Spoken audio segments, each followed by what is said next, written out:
VCY America presents Crosstalk, a nationwide call-in program discussing issues that have an effect on our families, our communities, our churches, our nation, and our world. Crosstalk, an opportunity for you to voice your concerns for biblical principles. And now live by satellite and around the world on the internet at vcyamerica.org. Here is today's Crosstalk. And thank you for joining us on Crosstalk here on the VCY America Network. My name is Jim Schneider. We're glad that you've joined us. We trust that you'll find today's program to be informative, to give you a greater understanding as to some of the issues that are being promoted through our educational system today, that are being promoted through the auspices of entertainment and public broadcasting, and in some ways even is invading the church. We're going to be talking about the Darwinian worldview, but more specifically about one named Hitler, Adolf Hitler, and the Nazi Darwinian worldview. With us today in studio is Dr. Jerry Bergman. He has taught biology, genetics, chemistry, biochemistry, anthropology, geology, and microbiology at the college and university level for over 40 years. He has over 900 science publications to his credit in 12 languages, has published 30 books and monographs, and has been a consultant for over 20 science textbooks. And he's here today discussing his latest book entitled Hitler and the Nazi Darwinian Worldview. It is subtitled How the Nazi Eugenic Crusade for a Superior Race Caused the Greatest Holocaust in World History. Dr. Bergman, welcome back to Crosstalk. Thank you. It's good to be here. Some would say that linking Hitler and a Darwinian worldview is a stretch of the imagination. What led you to conduct research in this area? Well, that's a common claim that's made, and that simply is not true. There's an enormous amount of clear evidence which shows that Darwinian ideas had a very strong effect with the Nazi movement. In fact, there's a book that came out just a few years ago called Deadly Medicine, which is put out by the U.S. Holocaust Museum in Washington, D.C., and this book eloquently documents the strong relationship between Darwinism and the Holocaust, as well as World War II. Very well documented, and, it's published by the Holocaust Museum, so it was vetted by the experts, the leading people in this area. In my book as well, I have well over 1,000 footnotes, which document what I'm trying to say. So it's not a stretch at all. And this isn't just some personal bias you have. Rather, you've actually examined the writings of Adolf Hitler. The writings of Hitler, as well as his, what I called his disciples, his close associates that he worked with in order to produce the Holocaust and World War II, Göring and Himmler, and the other individuals who were involved. You begin your book with a very astounding quote from a Sir Arthur Keith, a physical anthropologist, and here's what he said. The leader of Germany, Adolf Hitler, is an evolutionist not only in theory, but as millions know to their cost, in the rigor of its practice. Now, we're well aware that Hitler had the goal of producing a superior race. Where did this idea of a superior race come from? Well, the idea came from, among other people, Darwin, not directly from Darwin. We really have no evidence that Hitler read Darwin's works. They were in English for one reason, he was British for another reason, and Hitler wasn't often that enamored with the Brits. But clearly it came from the scientists in Germany who relied upon Darwin, such as Ernst Haeckel, a very well-known scientist in Germany, as well as in this country. So at least, if not specifically Darwin, it was a Darwinian worldview, anyways, that he was espousing. Yes, that's correct. Mm-hmm. Is there a common thread of racism that is inherent, both that is shared by Darwin as well as shared by Hitler? Clearly. Darwinists were not necessarily overt racist, but they clearly espoused the idea that there were some races that were superior to others, and of course that's the basis of evolution. If all races were equal, there'd be nothing for evolution to select from, because evolution selects basically those that are superior, not just races, but individuals that were superior. So we're looking at superior versus inferior. So if you have all equality among all people, there's nothing to select from. So the basis of Darwinism is inequality or differences between individuals and between groups, such as races. Now, you quote the Encyclopedia of the Third Reich as saying, quote, the National Socialists strove for the rebirth of the nation through the conscious breeding of a new human. Racial breeding and pure breeding will be and must be the sole religion and church of the future. That's pretty horrendous. What was Hitler's eugenics goals in all of this? Well, to produce a superior race, the Aryan race, which is not clear what that refers to, primarily refers to Germans and Scandinavians. But he strongly believed in the idea that a good society required good people. Good people was genetic, and therefore you have to select those that have the traits that's ideal, not just psychological traits, but also physical traits, blue eye, blonde hair, things like that. We're speaking today with Dr. Jerry Bergman, author of the book Hitler and the Nazi Darwinian Worldview. What brought about the anti-Semitic attitudes on the part of Hitler? A lot of reasons. There's always several reasons. But a chief one was racism. He felt that the Jews were racially inferior, not intellectually inferior necessarily, but morally inferior. And he felt that they had ideas and beliefs which were part of their racial heritage, which were problematic. But when you think about it, really it was largely irrational, his antagonism towards Jews. Mm-hmm. Besides the Charles Darwin, though, again, not directly influenced perhaps, but by Darwin's worldview, were there other great influencers in Hitler's life? Well, there's many, but of course, relative to racism, primarily the scientific establishment.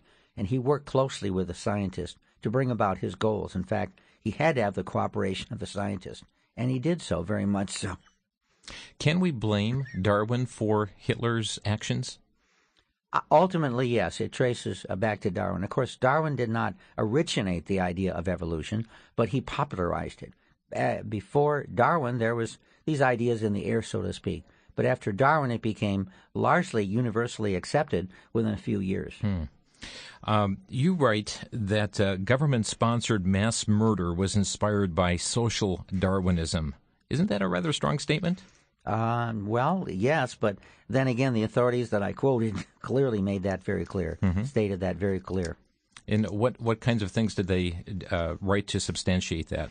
Well, they quoted extensively from not only Hitler, but also his followers, his high level of followers, and especially the scientists like Mengele, who was one of the leading Darwinists, and in fact, he got his degree in evolution, and he applied the evolutionary ideas in the concentration camps. And he was pretty much given free rein to do this, not just Mengele, but other scientists as well. Mm-hmm. Can you remind us about the extent of the Holocaust? About 6 million Jews, they estimate, although now they feel that estimate is low. It's been raised the past few years. And about 5 to 6 million Catholics, primarily those from Poland, which were, Hitler thought, a different race. Slavics. He called them Slavics, and he thought Slavics were an inferior race as well. You state in your book that Nazism is applied evolution. What do you mean by that?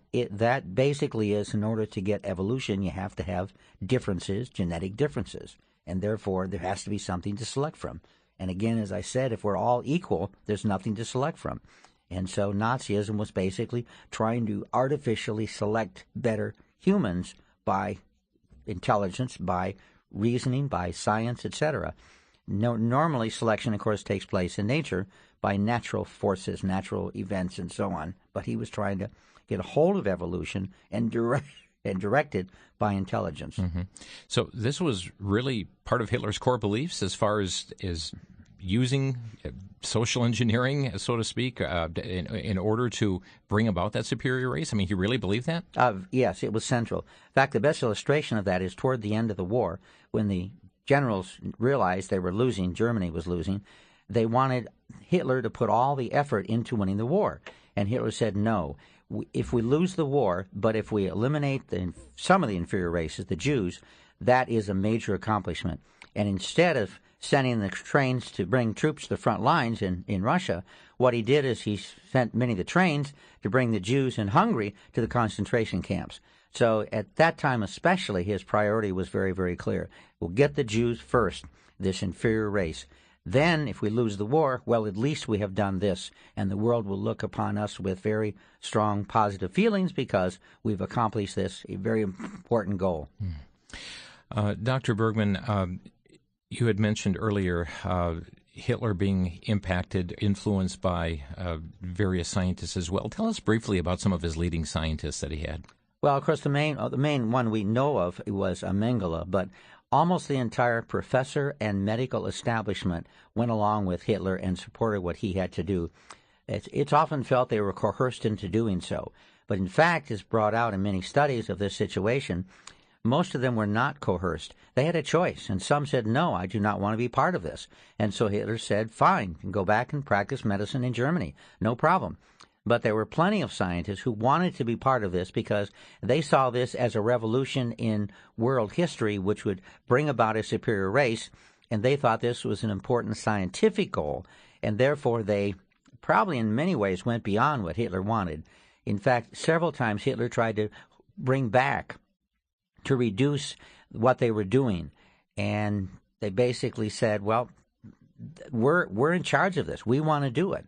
So Hitler said, well, okay, do it, but don't make it so public. And this was a major reason why they built the camps to exterminate the Jews, because a lot of the extermination was before this time public, and people got upset. The church got upset. And so it caused a lot of problems. And so Hitler said, well, you need to find a way of eliminating the inferior races without it being so public. And so the camps was one way they could eliminate large numbers of people, and it would be far less public. And Hitler's goal was, of course, and the scientists' goal was to hide it from the public, which they largely did. Well, was there anybody who, in the professions, who publicly opposed Hitler? There have been very, very few professors or scientists that oppose Hitler publicly. There's a few, mostly clergy, opposed him. There were several. Dietrich Bonhoeffer? Dietrich Bonhoeffer, of course, is the most well-known example. But there are many, they call them silent witnesses or righteous Gentiles, who basically did what they could individually to help Jews survive the ordeal. And they would, for example, on farms in various areas, they would hide Jews and protect them. So by and large, it was individual people, not the scientific establishment. And I should mention the scientific establishment in America was, by and large, very cooperative with the scientific establishment in Germany. In fact, they brought over many American scientists to Germany and gave them awards for the contributions they made to the science of eugenics. You have to realize during this time, eugenics was, I hate to say, one of the most exciting areas, but it was seen as one of the most important progressive areas in improving the human species. And therefore, Hitler got a lot of cooperation, not just from the German scientists, but from other scientists as well. It's a story we don't hear. Well, it's out there. Some people have criticized my book, but all of the statements that I have made, now I didn't know Hitler personally. I never talked to him, and nor have I known any leading Nazis personally. But there's an enormous amount of documentation, mostly in German, and therefore the German sources I found are the best sources. They're the most honest. They go into detail about the importance of Darwinism far more than the American sources. But nonetheless, this information is there. It's just not, for a number of reasons, discussed. Probably a major reason is that the focus was on the army and the military conquests. Well, folks, we're in an interesting discussion here today with Dr. Jerry Bergman. He is the author of Hitler and the Nazi Darwinian Worldview. We're going to take a quick break and come back with more discussion in just a minute. You're listening to Crosstalk on the VCY America Network.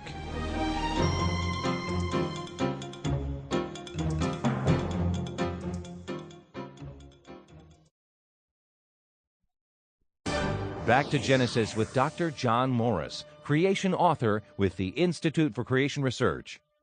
Dr. Morris, which do the cults believe in, creation or evolution? Chris, there's a wide variety of belief on this issue. The major cults, however, certainly don't believe in biblical creation.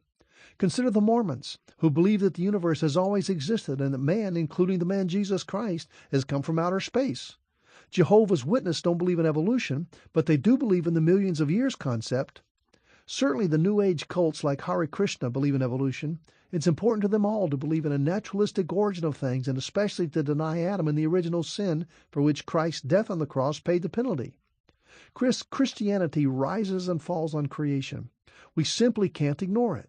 Let's go back to Genesis and get our foundation right. Thanks, Dr. Morris. For more on the foundational principles set forth in Genesis, visit us on the web at icr.org.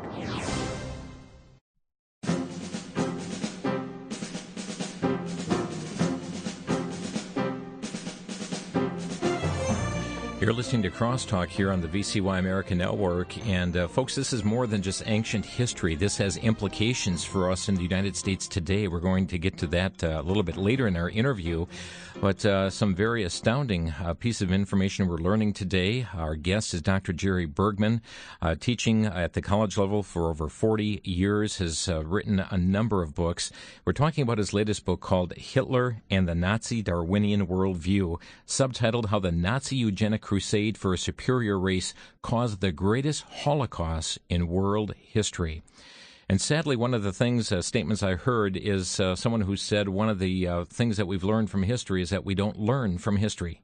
And sadly, we are perhaps progressing down the same pathway as to the direction that we're going in our schools, our colleges, our universities, the textbooks, and so on. And we hope that today's program will be informative to help awaken our conscience in this regard.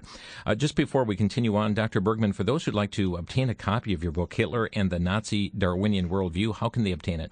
A number of places, most bookstores. It's on Amazon.com. Barnes & Noble, or any of the other major outlets. Just look under my name, Jerry Bergman, and Hitler, and it will come up. That's a Bergman, and a very well-researched book. He has written a number of books. He's been a consultant for textbooks, and as a result, he knows from whence he writes. We're going to learn about a couple individuals. Tell us, who was Heinrich Himmler? Heinrich Himmler was one of the leaders of the Nazi movement, among others.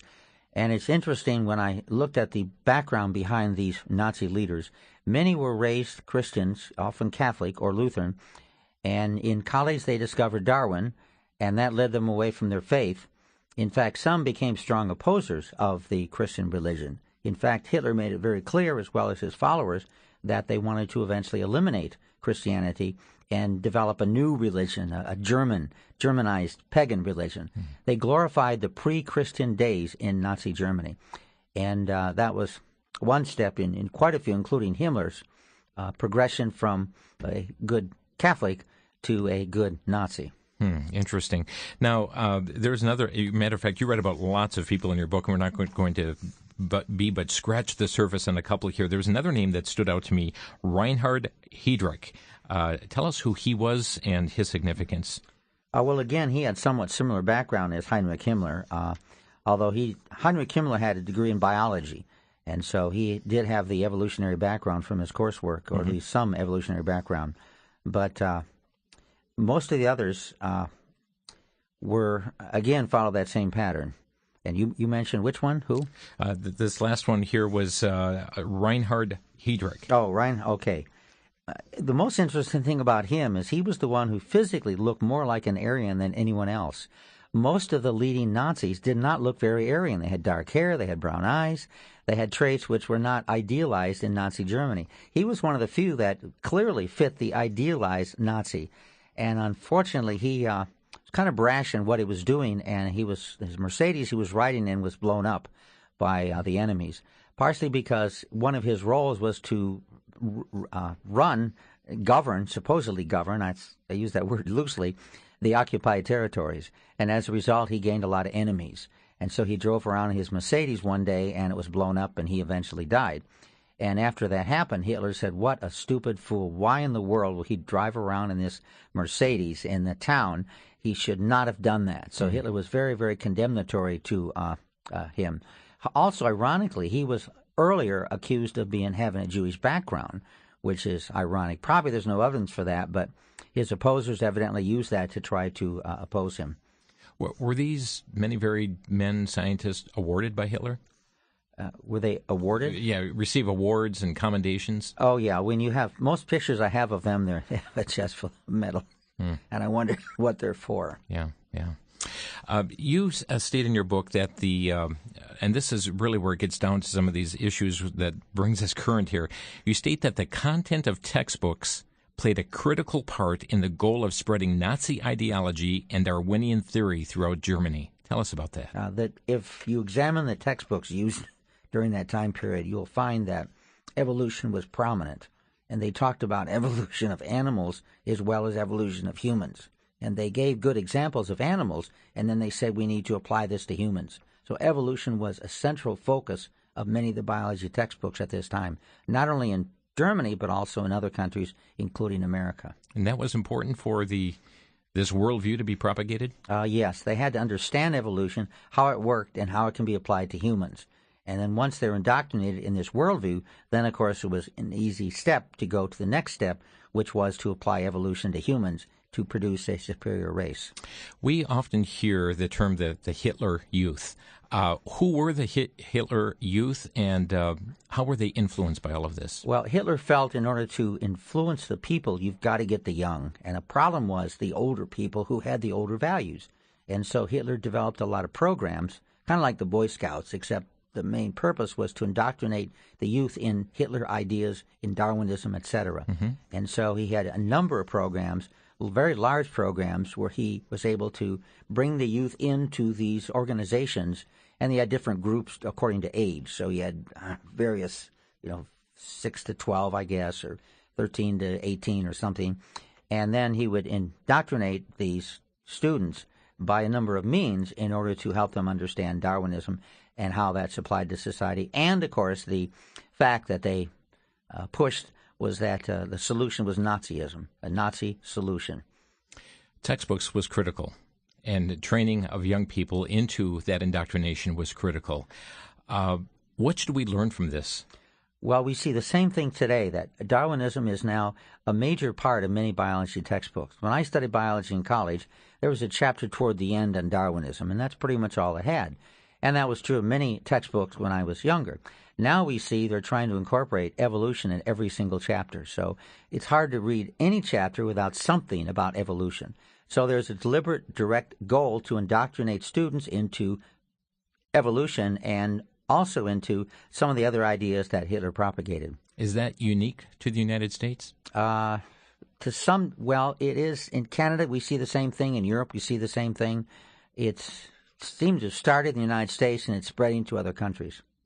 Do you fear that our country today is on the same path that Hitler took Germany? I do, and that's one reason why I have an interest in this area, because I see so many parallels. One discouraging development is Peter Singer at Princeton University is advocating openly many of the same ideas that Adolf Hitler did. And he, to some degree, admits this and says, well, we want it to be voluntary, not coerced as the Nazis did. So same ideas, but voluntary, or will encourage people to utilize these ideas. For example, he said that we should be able to decide whether or not we want a child about 18 months, although he's flexible on that number, but about 18 months after they're born, we should make a decision whether or not we want to keep the child. And if we decide not to, if the child is physically deformed in some way or not appropriate, I guess the parents are to make this decision. They can actually bring the child back to the hospital, and the hospital can euthanize the child, which is what he calls postpartum abortion. My. And that upset a lot of people for good reason. But nonetheless, he's a prominent professor at a major university, and he has openly, in a number of books, advocated these ideas. Even Time magazine came out with an article critical, I should say, of his ideas. But the fact that people are advocating these ideas, and there are others besides him, in fact, there are quite a few others besides him, but the fact that people are advocating these ideas, I feel is somewhat upsetting. Yeah, I totally concur with that. And further, we're seeing a increase, drumbeat, so to speak, of those who are in favor of killing in utero those babies that they claim are going to have some sort of deformity or mental disability or physical disability. I mean, we are living out an eugenics, so to speak, in the womb. Yeah. It's often noticed that people who have certain disabilities, like Williams syndrome or Down syndrome, they have a handicap in one area, but they have an advantage, a strong advantage in another area. And, of course, the best example are Down syndrome or trisomy 21 children. If you've ever worked with these children, they seem to have golden personalities. They are just lovely people. Same with Williams syndrome, interestingly. And it's a pretty severe handicap, but nonetheless, they have a personality IQ that's probably twice the average of us. And this is one thing you notice very quickly. The doctors who work with them notice right away when the patient will come in. The patient is not concerned, the Williams syndrome patients are not concerned about themselves, but they ask the doctor, how are you doing? And they are very interested in the doctor's own personal lives because they're concerned about other people. And especially it's really touching when the Williams syndrome child is like 4, 5, 6, 7, 8, 9, when they're young children. And it's very unusual for young children to be that much interested in the pediatrician. But yet we see in these cases they are. So we often call many of these syndromes a gift of Williams syndrome or Down syndrome and so on. Mm-hmm. And in many ways, they lack something, but they all too often have an advantage in other areas. Now, that's not true, of course, of all of these cases, but it's true of so many. I worked with retarded children, or the terms they prefer now, of course, are educable and trainable and so on. But I work with these children, and indeed, I've noticed all of them have some gift, which in many ways helps you understand their and sympathize with their handicap. Do you also see a parallel with what we're seeing witnessed through the environmental movement today from the standpoint of we need to reduce our carbon footprint, we need to reduce population control, the one child per family policy, all those types of things? Well, yeah, there's some parallels. On that, I would say, one way we can reduce our carbon footprint is plant more trees, plant more plants. So there are other ways aside from turning the heat down. Of course, you can save money by turning the heat down in your house, but what bothers me about the environmental movement is that they become very dictatorial. You're going to do this or that. Mm-hmm. And they should encourage options. For example, there is the LED light-emitting diodes, which people are going to naturally buy, but for the government to require us to buy them is problematic. They'll buy them because it's a lot brighter light, it's a whiter light, the cost is far less, and they last for, 20 years? And so there's clear advantages of using light-emitting diodes. But I would be leery if they came out with a law and said you have to use light-emitting diodes in your house. Mm-hmm. I understand they've done the same thing with the filament-type bulbs, the incandescent bulbs. Mm-hmm. Mm-hmm. Well, folks, we're going to have a break coming up here in just a moment, but we'd like to open our phone lines to give you opportunity to speak with our guest today, Dr. Jerry Bergman, Hitler and the Nazi Darwinian Worldview. We've really scratched the surface on his book, but it's a powerful message, and no doubt you've got some questions that you'd like to ask of him pertaining to the topic of conversation today.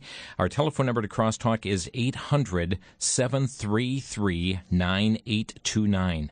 1-800-733-9829. If you have a question you'd like to ask, perhaps something as we've just scraped the tip of the iceberg on this issue, if you'd like to probe something a little bit further, pick up your phone, give us a call here today at Crosstalk, 800-733-9829. Dr. Jerry Bergman is the author of the book. He has been schooled and trained and taught numerous of the disciplines in science, teaching at the college level for over 40 years, over 900 science publications to his credit. He has studied this. He has researched Hitler and the Nazi Darwinian Worldview. His book is available at Amazon.com. And you can put in his name, and you'll be able to readily find that as well by including Hitler's name with it as well. We'll be back in just 1 minute to take your phone calls. This is Crosstalk on VCY America. We have some open lines at 800-733-9829.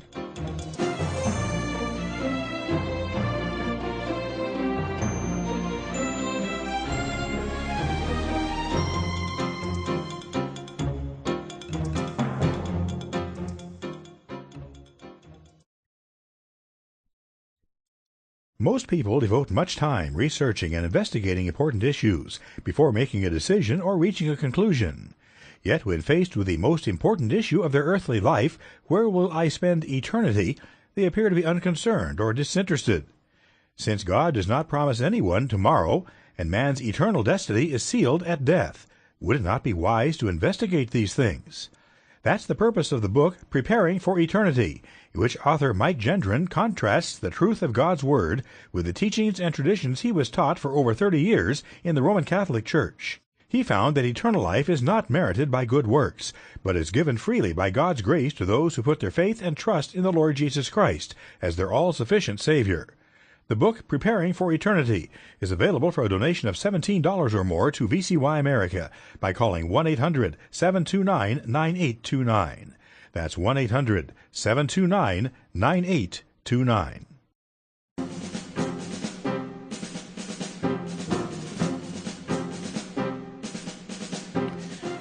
A very provocative title, Hitler and the Nazi Darwinian Worldview, subtitled How the Nazi Eugenic Crusade for a Superior Race Caused the Greatest Holocaust in World History. Our guest is the author of this book, Dr. Jerry Bergman. We're talking with him on Crosstalk today. Incidentally, Dr. Bergman is here in town because he's speaking tonight on this very topic, Hitler and the Nazi Darwinian Worldview, at the Creation Science Society of Milwaukee meeting. That's taking place at 7 p.m. this evening. The location's Grace Bible Church, 2643 South 117th Street in West Allis. Now, the meeting tonight at 7 has free admission. If you need more information, you can contact this number, 262-255-4643. That's for the meeting tonight, those of you in southeast Wisconsin. Well, the phone lines are packed here this afternoon, and so we're going to go to the lines and take your questions and comments today. Let's begin in the state of Kansas. Mark, thanks for calling. You're on the air. Dr. Jerry, would you give a short argument against the Stephen Jay Gould absurd theory of punctuated equilibrium or the state of stasis to cladogenesis, please? And I'm going to get off the phone. Well, briefly, the problem is in the fossil record we don't have very many transitional forms. There are some alleged to be, but even those tend to be controversial. And so Gould says what happens is that when one organism is evolving into another organism or another species, the in-between stages are very imperfect and they're not they're not stable. So therefore, they're at one stage, they're stable. They evolve into another stage, which is the in-between point from one stage to another stage is not very stable. Therefore, you don't have many fossils in the fossil record in the in-between, the links, so to speak. And that, to me, is an ad hoc attempt to explain the fact that we don't have nearly as many missing links as you would expect. In fact, I can argue we have very few missing links. Let's go to the state of Ohio. And, John, you're on the air. Thanks for calling. Yes. Mr. Bergman, do you think that some of the Christians are teaching the idea that the earth is only 60,000 years old, and if they're not credible in the things that they are teaching in this manner, do you think this might be doing us harm? Well, that's another topic. What I recommend you do is read on this topic. It's very interesting, very fascinating, and that's true. There's a lot of disagreement among Christians on this topic, but nonetheless, read, and you'll find it's not so simple. I always stress to students that this is the current estimate, and current estimates often change. When I was in college, the Earth was 2 billion years old. Then it became 4.6, and now more and more people are saying it's 4.5. And other estimates have come out as well. So they are estimates, or some people say guesstimates. So just read more on that topic. Read both sides, and I think you'd be surprised. Yeah, and others, of course, espousing 6,000 years old. And a couple great websites, answersingenesis.org and ICR.org. Let's go to, by the way, our number 800-733-9829. Would like to really focus in more on our topic here on Hitler and the Nazi Darwinian worldview. Let's go to Judy in Waukesha. You're on the air, Judy. Good afternoon. It's a very interesting subject, and I was listening and thinking that the same scenario with which Hitler was attempting to actually get rid of the Jews, would that apply today in the attempt to shut up and get rid of the Christian? And I understand a couple of years ago I heard that there were actually holding places, or at least 30 at the time. Are you familiar with any of that, that there are actually places where they will house and hopefully re-indoctrinate people who they think are a danger? Many Christians are considered a danger today. I'll hang up and just listen. Thank you, Judy. And some have talked about the FEMA camps out there.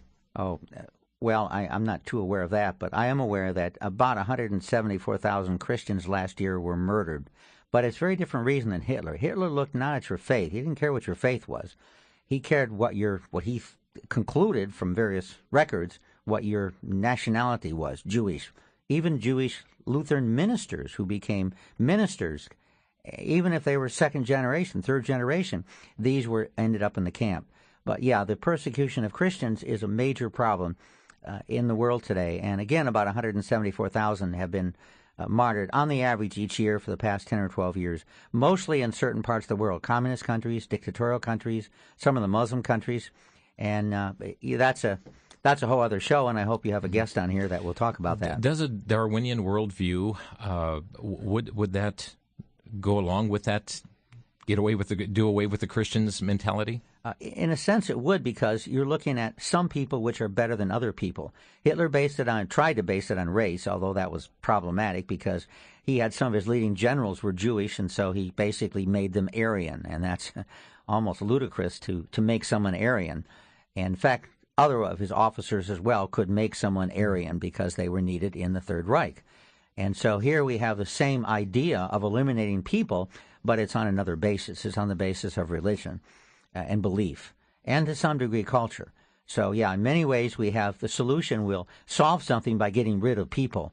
And, of course, that's never solved any problem. It's created more problems as a whole. Let's go next to West Bend. And, Lindy, you're on the air. Hi, this is Lindy from West Bend. I am interested in a couple things. In the current day, are you aware that 95% or more of women carrying a child diagnosed with Down syndrome are already aborted in this day and age? That the word retarded is not used anymore. That's in state law, that's in statutes, that's in community schools, community staff, professionals, families.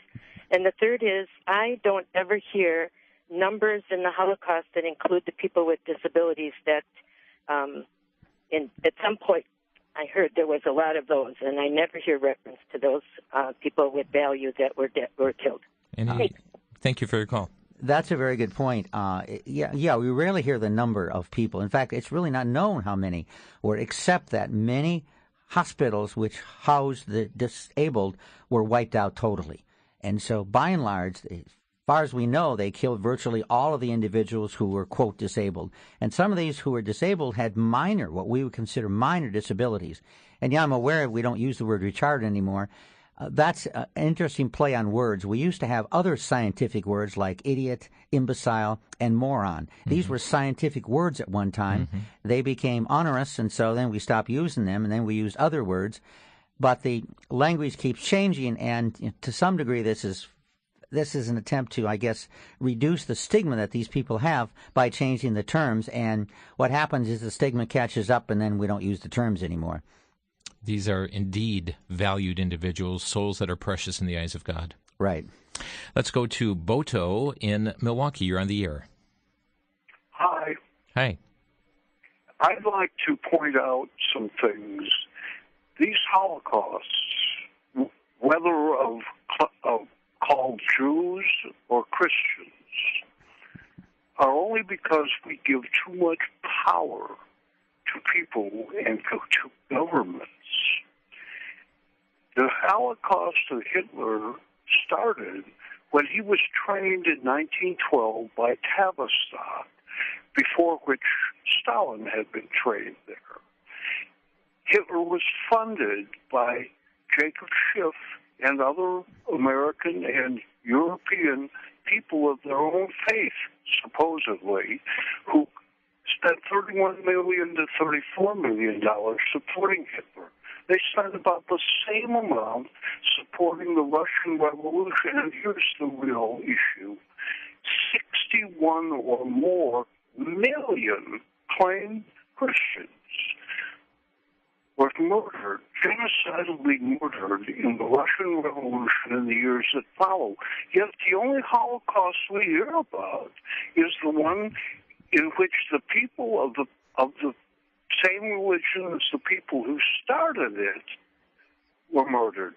I don't think that's fair, and I think otherwise I don't disagree with your facts. Okay. I just think we need to add these to them. Thank you for your call, Doctor. Yeah. You made some good points. I think the main point I agree with. Some of your points I lost, but anyways, the main point I agree with is that, yeah, that's true. The Christian Holocaust really has been far greater than the Jewish Holocaust. What we need to do, though, is not de-emphasize the Jewish Holocaust, but emphasize more the Christian Holocaust. My dream is to build a Holocaust or some type of museum which will focus on the Christian Holocaust in history. And you're right, the number in Russia, some put that as high as 81 million people that were killed. Thank you for your call to Victoria, Texas. And Jacob, you're on the air. Yes, sir.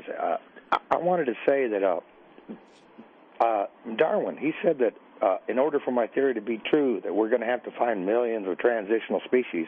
And I'm calling basically in response to that caller that was speaking scientese, and I didn't know what he was saying until your guest answered. And it seems like they found a staggering tens of transitional species, and to my knowledge, I thought all of them had been debunked. And the last one, they used to do it on Darwin's birthday all the time, to celebrate his birthday, because praise Darwin. Mm-hmm. But anyway, yeah, it was. They haven't done this for years, but that I know of. But it was a creature named Ada or Ida, I forget, and it was a modern-day lemur. And I think some people found out about this, and I think they're embarrassed to bring this out. You take a donkey and a horse, and you mate them. You get a mule, but mutations don't procreate. They can't reproduce. So the basic theory is so flawed that it's worse than Santa Claus. Mm-hmm. Anyway, that's about all I had to say. Okay. Thank you much for taking my call. Thank you, Jacob. Darwin did expect to find a large number of mutations.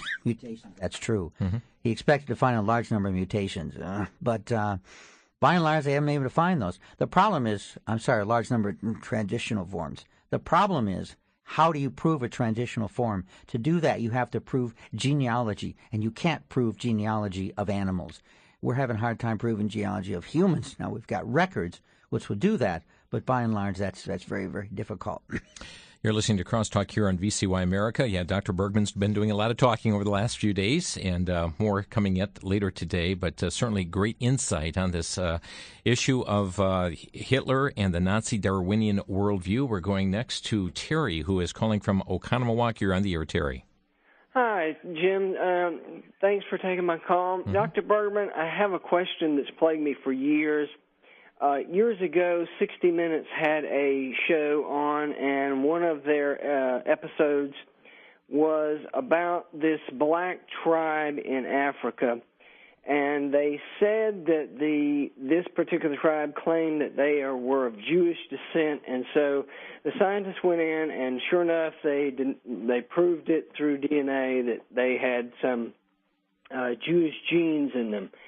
And my question is this: over the years, over history, anybody who studies history, there's always people like Hitler and others who were anti-black and wanted to wipe the blacks out. And my question is this: if it's true that that particular tribe has some Jewish genes, and people like Hitler and others are so anti-black and they think the blacks are so inferior, could that be, or have you ever come across any information that led you to believe that it's a satanic plot, just like it's a satanic plot for Hitler to wipe out the Jews, that maybe that's what that Satan's trying to wipe out the blacks too, because they're part Jewish too?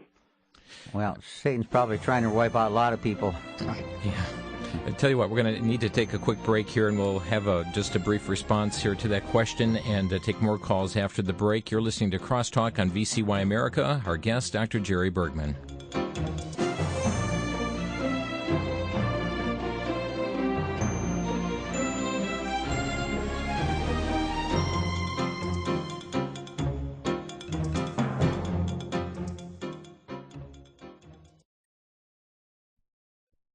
For the Worldview Weekend Minute, I'm Brandon House. Our website is worldviewweekend.com. We're continuing our series on money and a biblical worldview. Number 1 of 20 principles: godliness plus contentment equals great gain. 1 Timothy chapter 6, verse 6 speaks to this. Godliness plus contentment equals great gain. As we see the debasement of the American dollar, meaning as they print more money and it devalues the dollars you hold, and therefore it takes more dollars to buy things, a lot of folks are going to have to do without. And will they be able to be happy without their things? Well, the Bible says that if you have godliness and then you combine that with contentment, that's really what is great gain. Number 2, we cannot take money out of this world, but we can store up treasures in heaven. 1 Timothy 6, verse 7 speaks to this, as well as Matthew chapter 6, verse 20. So are we investing in heaven, where the thieves don't break in and steal, and where moth and rust does not corrupt? We want to have a biblical worldview for money? Let's go to the Bible.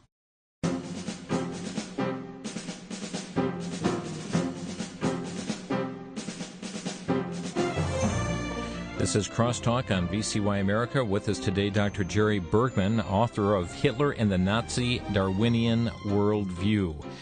Just before the break took place, we had a caller and inquired about a group in Africa with perhaps Jewish descent. Your further comments, Dr. Bergman? Well, they found out there's the Limba tribe, I think is what he's referring to. They found out that they did have some genes that were very common among Jews. And so then they were regarded as Jews for the purpose of immigrating to Israel. Let's go to the state of Illinois. Art is calling. Go ahead, Art. You're on the air. Yes, this is Art. And I was interested in this subject because I was in the Army during World War II and took part in the final battle into Germany. And we crossed the Rhine and went down south towards Austria, and we liberated one concentration, I thought it was one concentration camp at the time, but it turned out to be 6 at Landsberg, Germany. It is not publicized like the others because it was not a extermination camp like Dachau or one of them like that, but they did have 6 concentration camps there, and the way they extinguished them, the Jews, was they starved them to death. And there were many. There are hundreds of camps, concentration camps, and only I think 6 of them were technically concentration camps that they used for extermination, death camps they called them. But many people in the other camps died anyways for starvation and other reasons. But there were some that were formally, specifically used to exterminate the Jews and other groups, the Slavics, the Gypsies, the Romani, they called them, and other groups. So extermination and scientific experimentation? And experimentation, right. I don't see how anyone even as far out as Ahmadinejad could say that there is no extermination of the Jews. There are still some of us left that took part in World War II. Thank you, Art. Out of first hand. Appreciate your call today, Art. Let's go to Manitoba, Canada. Carl, you're on the air.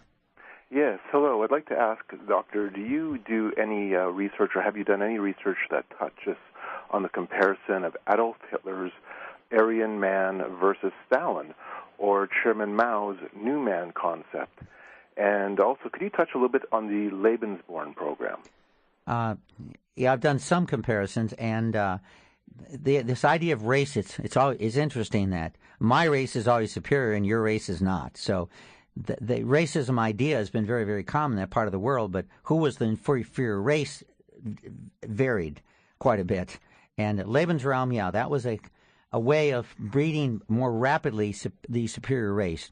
They took the ideal Aryan German girl and the ideal German man, and they basically, the idea was you could have lots of kids and the man wouldn't have to worry about them. It turned out to be somewhat where the German officers had the privilege of having sex with all these women and didn't have to worry about dealing with the consequences. They did some research on the results of these, and they found out they're pretty normal kids. So the breeding program was not very successful, but it was quite large for a while. To the state of Ohio, Randy, thanks for calling. You're on the air with Dr. Bergman. Yes, thank you. I just wanted to ask your guest if he addresses in his book about the germination of Hitler's ideas. I knew he had a large library, a large one. He dabbled in the occult, read a lot about the occult. He was a fan of Richard Wagner and his plays, Madame Blavatsky. And I'm just wanting to know whether the book addresses the cult of the Hitler personality. Not too much, although I did spend some time looking at some of the books, or at least the titles, that Hitler had in his library. Hitler also underlined a lot and made a lot of notes, and so we have some idea of the books that he read. Unfortunately, a lot of them were destroyed, but we did manage to bring about 6,000 back from Germany, which are now in the United States. So one can go to the library where these are stored at in Washington and review them.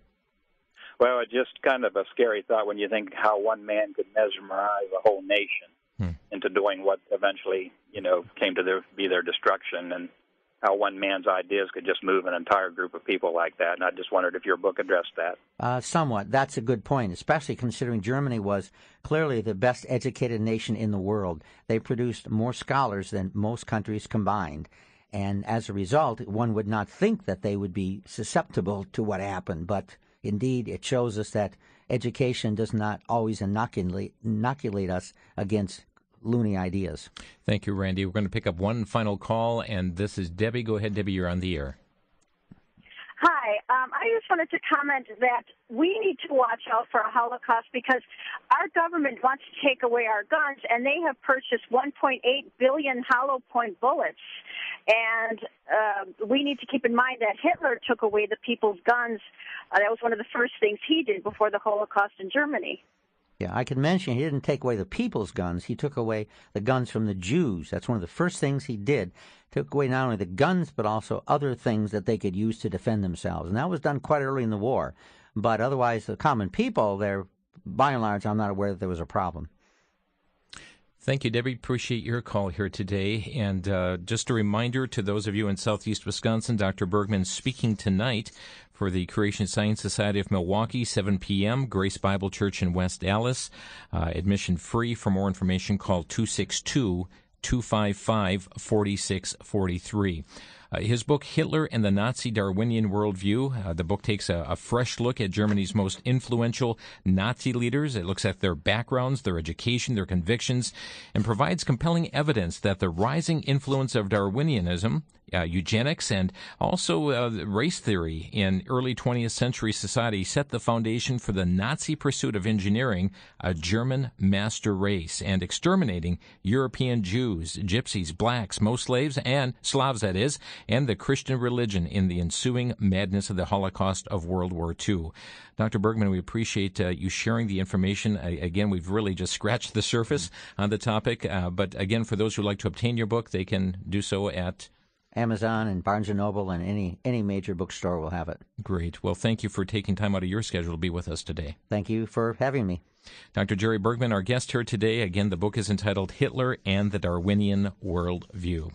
Folks, we thank you for joining us today, and certainly we need to look at this issue because, folks, there are many parallels that we can draw from our present-day society as it takes place in our educational system, our entertainment venues, the media, and through the government as well. Folks, we need to make sure our eyes certainly are on the Lord Jesus Christ. Thanks for joining us today on Crosstalk.